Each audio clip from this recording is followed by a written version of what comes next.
শিক্ষার্থীদের সঙ্গে আজ মতবিনিময় করবেন প্রধান উপদেষ্টা। অন্তর্বর্তীকালীন সরকারের প্রধান উপদেষ্টা ডক্টর মোহাম্মদ ইউনূস শিক্ষার্থীদের সঙ্গে মতবিনিময় করবেন।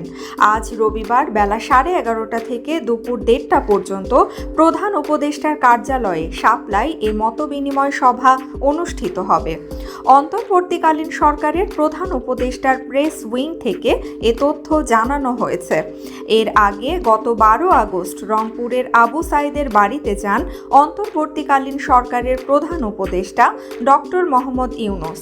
এ সময় তিনি বেগম রোকেয়া বিশ্ববিদ্যালয়ের শিক্ষার্থীদের সঙ্গে মতবিনিময় সভা করেন।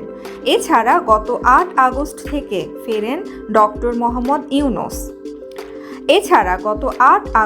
দেশে ফেরেন ডক্টর মোহাম্মদ ইউনূস। সেদিন এয়ারপোর্টে বৈষম্য বিরোধী ছাত্র আন্দোলনের সমন্বয়কদের সঙ্গেও বৈঠক করেন তিনি।